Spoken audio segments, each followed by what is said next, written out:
So, Angel, now that Wave is out, you can make more female characters. Like me? But I already have a cat figure, and she's quite excellent. What? You do? Let me see. Of course. She's right here. Ta-da! It's Cat from Halo Reach.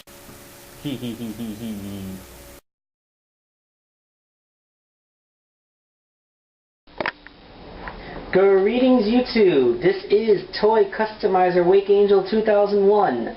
Now I was kind of bedridden over the weekend with a nasty stomach virus that caught me by surprise, but I'm recovered and celebrating my return with a review of another toy, the McFarlane Halo Reach cat figure.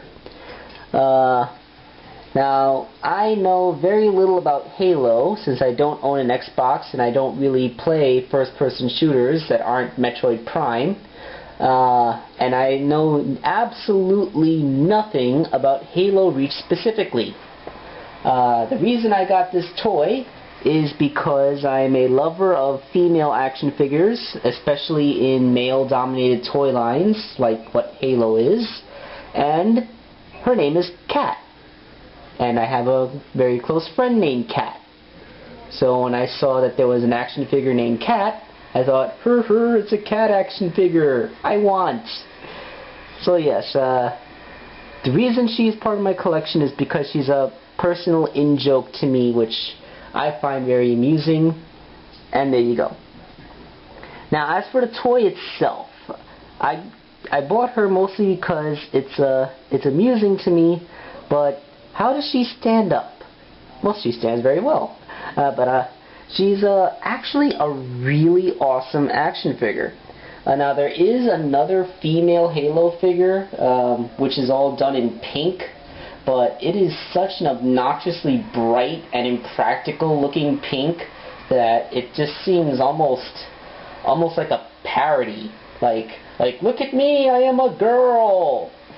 Like, this faded blue and gray scheme that Cat has seems a lot more practical for the battlefield, and I'm not sure if it's really showing up on camera, but she has some really nice detail work done in there, like the stripes are made to look like they're old and scuffed, and you know, like armor that's been through a lot of battles. So she has a lot of battle wear painted in that looks really, really good. It actually does make her look like a veteran of many a battle. Now another big draw is this cybernetic arm. It's a very utilitarian arm. It's obviously not made to match her remaining organic arm. It's obviously designed just to do a purpose, and I imagine she carries this with pride, or maybe a certain bitterness, constant reminder of what she's lost to the fight. Yeah. It has a lot of lovely articulation. It has a universal shoulder with a little bit of a ratchet in the inside. It has a bicep swivel, which is cool. And for some reason, right on the other side of the elbow, it has a second swivel. The reason for which I have no idea, because frankly there's no reason for it to have this second swivel, because how did I never notice? She doesn't have a wrist joint.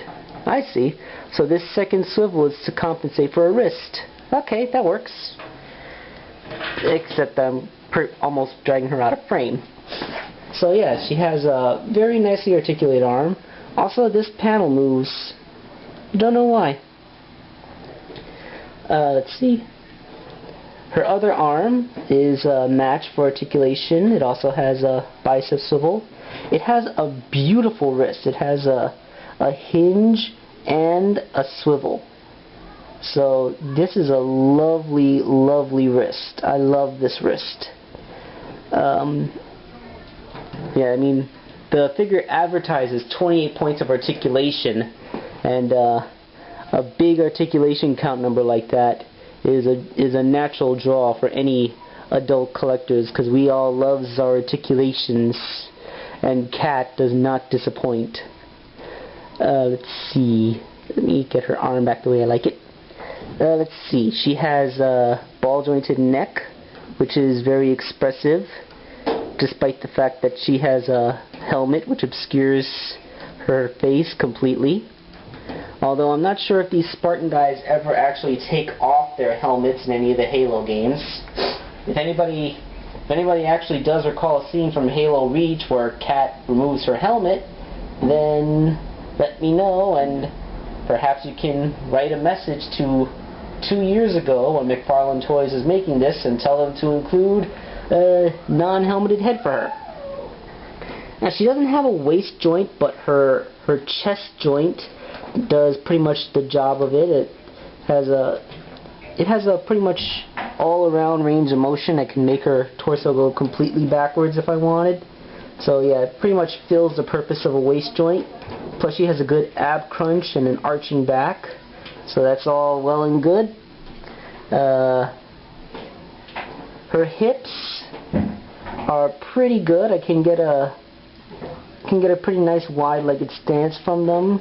I also have a pretty decent range upwards without going too far out.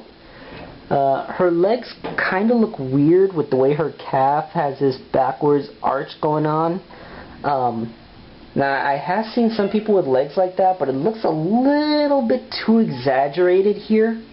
Like, if this is really meant to be form-fitting armor, then her leg must really go back a lot, to the point where she might almost have a deformity there. Now, her knee, it has a really nice swivel in there too, but the knee itself doesn't really bend very far. Like, at the joint it's 90 degrees, but because of this curve in her shin, it kind of doesn't do as much as it should. She has a pretty good ankle though. I mean, it can go down somewhat far, all things considered. Let's see, is her balance actually good enough for a one-legged kicking pose? I don't think I can do it. But I can get a pretty nice wide-legged stance from her. That looks pretty nice. So yeah, she poses well, she looks pretty good. Her accessories, they include a little handgun and a grenade. The handgun pegs very nicely onto a hole in her hip. There's also a peg hole in her back, which I imagine an assault rifle from one of the other figures can go into. The handgun can also plug back there, but that looks rather stupid. Why would you keep a handgun on your back? And she can hold the gun pretty well in either hand. It's just kind of hard to awkwardly get in there because you gotta take advantage of the flexibility of the fingers and the plastic that they're made out of. Of course, in her left hand, the gun kind of looks weird because the peg is sticking out over her hand like that. Not sure if that will be a great deal breaker, but it does kind of look a little weird to me, so maybe the gun is better served in her right hand. Oh, and you know, it's probably not really showing up on my camera at all, but her right hand is actually somewhat spindlier than her left. Like it looks more coldly mechanical. So that's, yeah, like her left hand looks like a gloved hand, but this one is very bony and it, you know, like I said, this cybernetic arm looks very utilitarian and not meant to be shown around town to small children. So the fact that this robotic hand looks very skeletal and spindly, it's actually a really nice touch. Yeah. And so she actually, even though I think that it was supposed to be held in her left hand, her right hand, it doesn't really fit there. It kind of falls out. So she holds it much more effectively in her left hand. Just gotta get over that peg, I guess. She also comes with this tiny grenade. It is about slightly bigger than a peppercorn. It is incredibly tiny. It is a choke. I don't think it's even big enough to be a choking hazard. An infant could swallow this no problem, without choking on it at all. It's also very easy to lose. I love it for that. I love it that because it's an adult accessory. It's something that you'd have to be mature and responsible for, not to lose. So it's like the people who made this toy know that they're making it for an older audience. And I think that that's kind of awesome. The way that the grenade is held, you just kind of stick it up in there. Yep, and it actually looks pretty good. I mean, this thing is so tiny. Yeah. I'm not even sure how well that's showing. But yeah, it's, she can hold it pretty convincingly. Now this time the grenade can be held just as well in either hand. And it looks really good in there. It looks like a hand holding a grenade. This isn't some overly sized cartoon grenade. This is what a grenade looks like. And it has a big old hole in the back so that I can peg into one of these sticks on her hip. And that looks good. Even though, I don't know, there's some jokes I can make about junk in the trunk, but I don't know how to phrase them.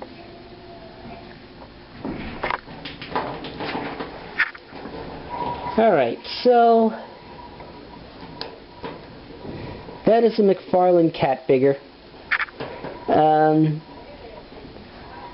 Feel free to nitpick about Halo all you want to me. Not like I'm going to listen anyway. Because although I do respect a good science fiction franchise, I'm really not into that game very much. And I just got this figure for personal reasons. Although I will conclude by saying that as far as the look goes, this is not Samus's Varia suit, but it's pretty nice for female space armor, which allows femininity to show through without appearing to be just raw fan service or unconvincing. This strikes a really good balance, because you can still see her curves, she looks like a woman, but she's also really covered in, armor details all over the place, so she looks every bit as protected as any of her male counterparts. So good on them. I approve. I approve for the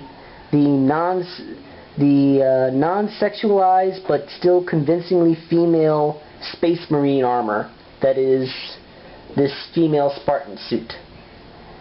So this has gone on kind of long for a toy that doesn't really have any action features and only 2 small accessories. So I am going to stop rambling and let you move on with your lives. This is Toy Customizer Wakeangel2k1 signing out.